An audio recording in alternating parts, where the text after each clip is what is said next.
Hi, I'm Linz. Welcome to Becoming Everwell, a channel where we talk about the ongoing journey of becoming.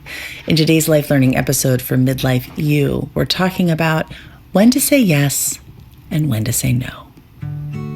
I make sense of life by writing about real everyday stuff that makes us who we are. Some of these snapshots are fun, some are more serious. Maybe they'll open up something in you too. Let's grow. I got overly zealous about volunteering this year. 2 of my kids are graduating from their respective schools, and so nostalgia's tug got me saying yes to 4 separate and major volunteer commitments related to them.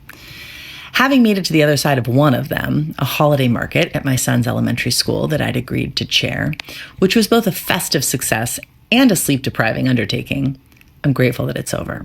But with 2020 hindsight, I'm also grateful that I said yes to running it in the first place, which means that my volunteer filtering system still works.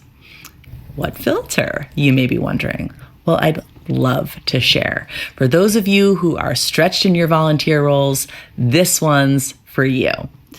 A while back, I made a reel on Instagram where I touch on intentional volunteering from the sidelines of my son's football game while counting plays, and it struck a chord for many. So I thought I'd add more color to how I establish boundaries when it comes to extending myself as a volunteer.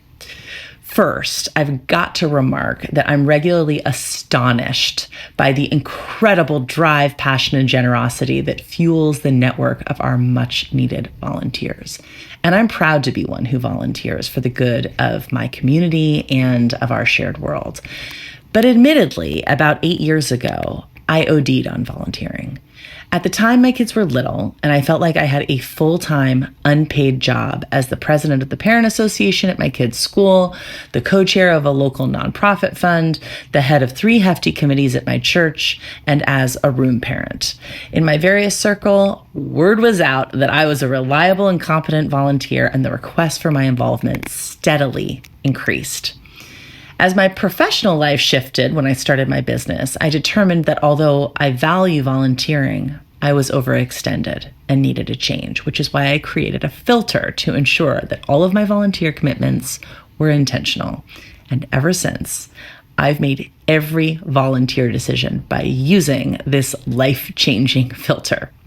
I've identified 5 criteria that the role must satisfy to determine if the volunteer position will be a yes or a no thanks. It must, 1, be relevant for my skill set or desired skill set. 2, align with my civic priorities. 3, inspire positive personal growth or new learning. 4, be fulfilling for my spirit at present. And 5, fit comfortably into my calendar. Much of this personal filtering process requires a good old gut check. So whenever I'm asked to commit time, no matter the circumstance, I thank the person asking me and say that I need to think about it. I give myself time to reflect on it and put it through the filter, no matter what. For the holiday market volunteer request, here's what it looked like for me as I moved it through my filter. 1, is it relevant for my skill set or desired skill set? I'm especially creative and detail-oriented with kid-related parties, and I'm good at making people feel welcome. This commitment would require both of these skills that I enjoy exercising. And because I'm an entrepreneur, this volunteer opportunity is relevant because I'm always open to developing new connections that may help grow my business. Number 2, does it align with my civic priorities? Engaging in local, family-focused, homespun events is a consistent civic priority for me, mostly because it's fun for my kids. Also, I believe that strengthening a community with grassroots endeavors creates a ripple effect of limitless positive impact. Number 3, does it inspire personal growth or new learning? This role would be highly social and lead to natural opportunities for deepened connection with fellow volunteers. I'm motivated to become better friends with a few of them, so the role could lead to personal growth that I seek. Number 4, would it be fulfilling for my spirit at present? Yes. My spirit is fulfilled by holiday festivities, my kids, and this school community. And finally, number 5, does it fit comfortably into my schedule? The bittersweet reality is that elementary school will soon end for my family, so the timing is right in my calendar. And because I won't be a parent at the school next year, I wouldn't be committing myself to years of this role, which is also ideal for the big picture planning of my life. All boxes of my filter were ticked, which is why I said yes. So let's now turn this to you, my friend. Spring is a great time to redefine one's priorities and desires in the volunteer sphere. So why not take a moment to consider your natural skill sets, your civic priorities, how you're seeking personal growth, what fulfills your spirit these days, and if the timing is right. First, your skill set. We all have strengths, and typically we know them and lean into them. Maybe a current or former career has validated your knowing of your strengths. Perhaps you're naturally good at numbers or organization or fundraising or event planning or writing or marketing. And there are things that you are newly good at or might have a hunch that you could be good at, but haven't yet proven it to yourself because the opportunity hasn't presented itself. What are those things? Often we trap ourselves into a single lane as contributors, and sometimes, if we really dig deep, we may discover that our lane no longer brings us joy. Often it does, but sometimes it no longer does. So I urge you to broaden your scope of yourself, and here's why. The volunteer role is unique from any other kind of work. There's generally more wiggle room to try things out, and in trying things out, you may discover something that deeply satisfies you. Or you may inadvertently be building your resume with work experience. Paid or unpaid, work experience is work experience. Be strategic with your volunteer work choices to later use the work experience to your advantage if seeking a role or employment in a field that differs from your career path. Next, civic priorities, which means issues of public concern. What matters to you outside of yourself? I guess that a lot matters to you, but what public issues really matter to you? What do you value most?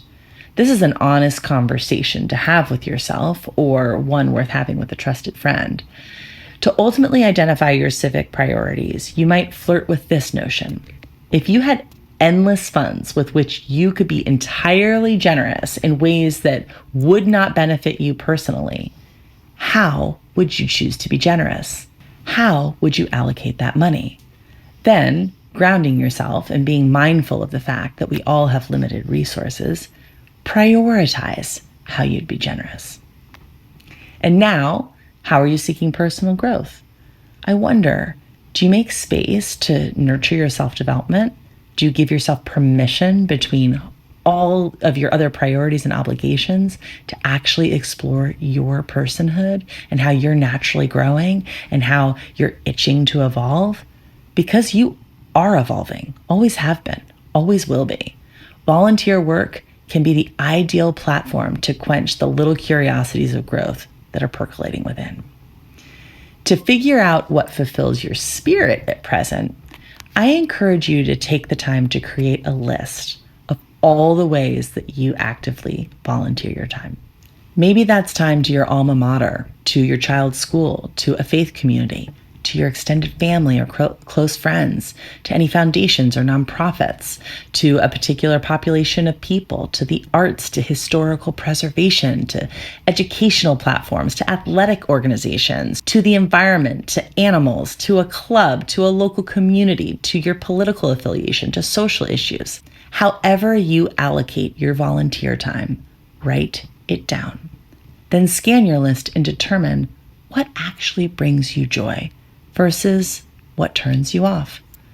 Volunteering can become a slippery slope, and some things we're committed to may no longer carry relevant value. So make it known to yourself what actually fulfills your spirit and brings meaning to your life at present. And if you discover that your list is thin, consider how you might insert yourself into new volunteer opportunities that would bring you joy.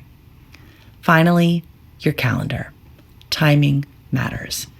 If you can't engage wholeheartedly in the role, A no thanks might better serve all. Look ahead at the full scope of your personal, family, and professional calendar to determine if you're able to allocate room to this commitment. And keep in mind that everything you say yes to is a no to something else. Likewise, every no is a yes to something else. Make it perfectly clear to yourself how you will reallocate your time. These 5 parts of the filter work together to create your why as a volunteer, why you give your time. As Simon Sinek describes in his work, Start With Why, people care less about what you do. They care about why you do it. And this concept translates into the volunteer's mindset. Knowing your why allows you to be intentional with your most precious and limited resource, your time. I hope some seeds have been planted as you grow forward in your volunteering, and I welcome your thoughts in the comments. Let's grow. Thanks for being here today. I'm Lindsay Hurdy. You can learn all about what I do in my offerings at lindsayhurdy.com, and you can read my writing on my Substack, lindsayhurdy.substack.com. I hope you'll find me over there and subscribe. It's a wonderful place. Again, thanks for being here today on YouTube. I appreciate you. Until next time. Be sure to like and subscribe and click that bell to get alerts for new posts. I'd be ever grateful.